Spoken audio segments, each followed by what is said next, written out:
আজ আমরা এতিমের খোঁজ খবর একটু কমই নেই। এতিমদেরকে অবশ্যই ভালোবাসা উচিত।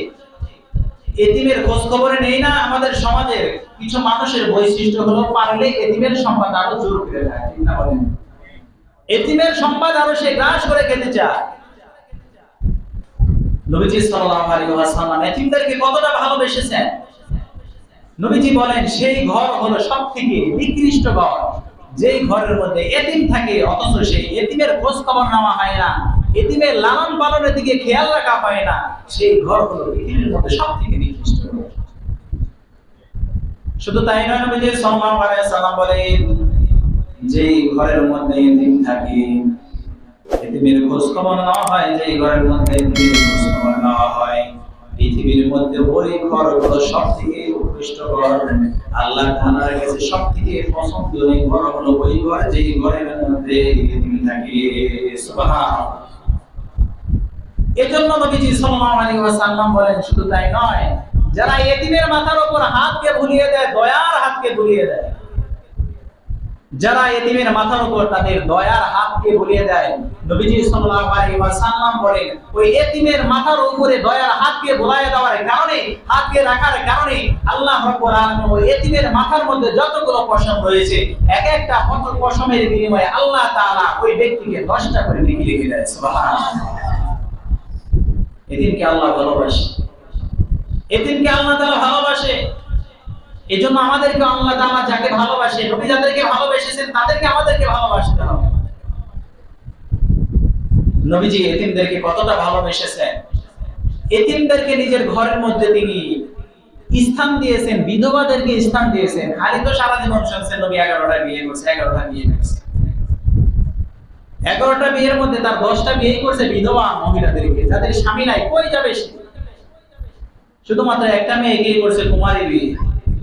নবীজি সাল্লাল্লাহু আলাইহি ওয়াসাল্লাম বিধবাদেরকে, এতিমদেরকে নিজের ঘরের মধ্যে স্থান দিয়েছেন, তাদের দেখাশোনার দায়িত্ব নিজের কাঁধের মধ্যে নিয়েছেন। নবীজি সাল্লাল্লাহু আলাইহি ওয়াসাল্লাম এই কাজ করে এই আদর্শ আমাদেরকে শিক্ষা দিয়েছেন। তোমাদের যদি আশেপাশে এতিম থাকে তাহলে তোমরাও তাদেরকে তোমাদের ঘরের মধ্যে আশ্রয় দাও, তাদের খোঁজ খবর নাও। নবীজি সাল্লাল্লাহু আলাইহি ওয়াসাল্লাম আমাদেরকে এই আদর্শ শিক্ষা দিয়েছেন। বশির ইবনে উকবা রাদিয়াল্লাহু তাআলা বলেন আমি যখন মক্কায় ছিলাম, বয়স ছিল 6 থেকে 7 বছর, অনেক ছোট ছিলাম। ছোট অবস্থায় আমার মা মারা যায়। বশির রাদিয়াল্লাহু তাআলা বলেন আমার মা মারা যায়। নবীজি যখন মক্কার মধ্যে হিজরত করেন, এমন অবস্থায় নবীজির সাথে আমি হিজরত করলাম। নবীজি যখন হিজরত করে যায়, এমন অবস্থায় আমার পিতার সাথে আমি মদিনায় হিজরত করলাম। মদিনায় হিজরত করার পরে মদিনায় আমার কোনো আত্মীয়-স্বজন ছিল না, শুধুমাত্র আমার পিতাই ছিল। এমন অবস্থায় একদিন যুদ্ধের ময়দানে আমার পিতাও চলে যায়। যুদ্ধের ময়দানে আমার পিতা চলে যায়। যুদ্ধ থেকে যখন মুজাহিদগণ যখন ফিরতেছিল, এমন অবস্থায় আমি মদিনার বাহিরে রাস্তার মধ্যে দাঁড়ায় মানুষদেরকে আমি আহলান সাহলান জানাইতেছিলাম, স্বাগত জানাইতেছিলাম, এবং কি আমি আমার পিতার অপেক্ষা করতেছিলাম আমার পিতা কখন আসবে। বশির রাদিয়াল্লাহু তাআলা বলেন এমন অবস্থায় সর্বশেষে যখন আমি দেখি নবীজি সাল্লাল্লাহু আলাইহি ওয়াসাল্লাম আসতেছেন, আমার পিতা এমন অবস্থায় আসে না। আমি কান্না করতেছিলাম।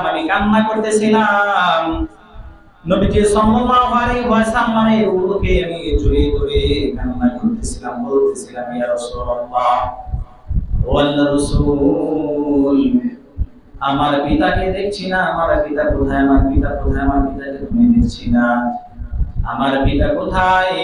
নবীজি সাল্লাল্লাহু আলাইহি ওয়াসাল্লাম বশির রাদিয়াল্লাহু তাআলা আনহুর কান্না দেখে তিনি কান্না করলেন। বশির রাদিয়াল্লাহু তাআলা বললেন আমার কান্না দেখে নবীজি সাল্লাল্লাহু আলাইহি ওয়াসাল্লাম কান্না করলেন। এমন কি তার দয়ার হাতকে আমার মাথার উপরে তিনি বুলাইতেছিলেন আর বলতেছিলেন ও বশির তুমি চিন্তা করিও না, আজ থেকে আমি মুহাম্মদুর রাসূলুল্লাহ তোমার পিতা, আর হলো আয়েশা তোমার মা, আর আমি নবীর ঘর হলো তোমার ঘর। সুবহানাল্লাহ। নবীজি সাল্লাল্লাহু আলাইহি সাল্লাম এভাবে মানুষদেরকে আশ্রয় দিয়েছেন। নবীজি সাল্লাল্লাহু আলাইহি সাল্লাম এতিমদেরকে আশ্রয় দিয়েছেন, বিধবাদেরকে আশ্রয় দিয়েছেন। যারা গরিব মানুষ, যাদের কিছু নাই, নিঃস্ব মানুষদেরকে নিজের কাছে আশ্রয় দিয়ে দিয়ে নবীজি এটা প্রমাণ করিয়েছেন। নবীজির আদর্শ হলো এটা।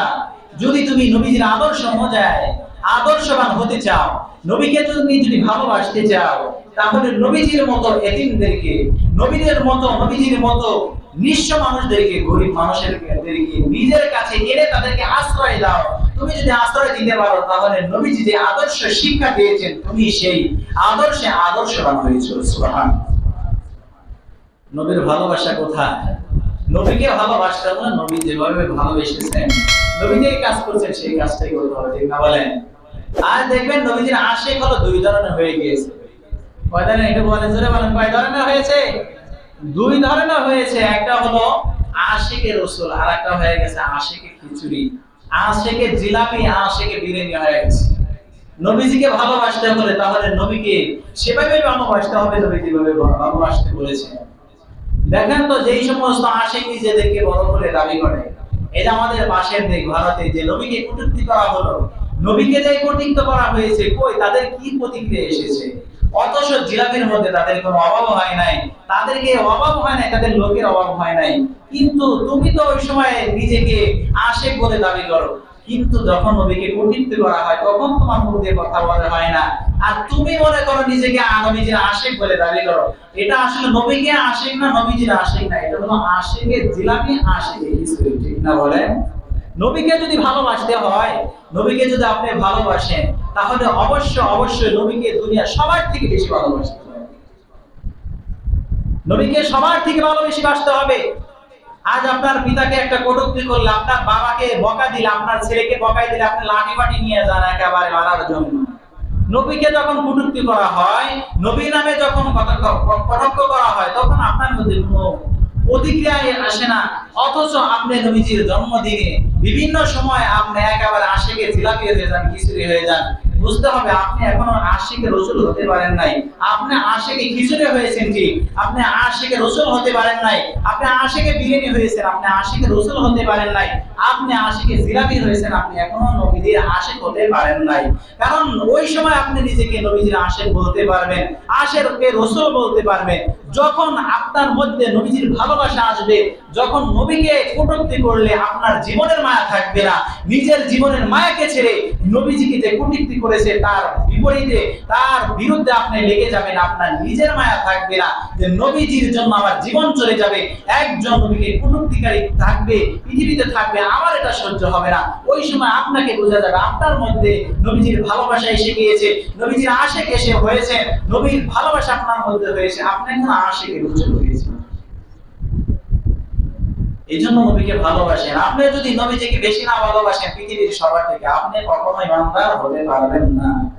নবীজি বলেন, লা ইউমিনু আহাদুকুম হাত্তা আকুনা আহাব্বা ইলাইহি মিন ওয়ালিদিহি ওয়া ওয়ালিদিহি ওয়ান নাসি আজমাইন। নবীজি সাল্লাল্লাহু আলাইহি ওয়াসাল্লাম বলেন, কেউ প্রকৃত ইমানদার হতে পারবে না, কেউ প্রকৃত ইমানদার হতে পারবে না যতক্ষণ পর্যন্ত আমি নবী তার নিকটে, তার পিতা থেকে, তার সন্তানদেরকে, শুধু তাই নয় পৃথিবীর সমস্ত মানুষ থেকে তার কাছে প্রিয় না হয়ে যাব, ততক্ষণ পর্যন্ত তোমরা কেউ প্রকৃত ইমানদার হতে পারবে না। তাহলে প্রকৃত ইমানদার নিজেকে দাবি করতে হলে নবীকে সবার থেকে বেশি ভালোবাসতে হবে। নবীজিকে আমার সন্তানের দিকে বেশি ভালোবাসতে হবে, আমার পিতার থেকে বেশি ভালোবাসতে হবে। যেরকম আমার সন্তানকে একজন মারলে, গালি দিলে আমার মধ্যে প্রতিক্রিয়া সৃষ্টি হয়, এরকম ভাবে নবীকে গালি দিলে আমার মধ্যে সেই প্রতিক্রিয়া যখন সৃষ্টি হবে, তখন আমি নিজেকে বলতে পারবো আমি আশিকে রাসূল হয়েছি।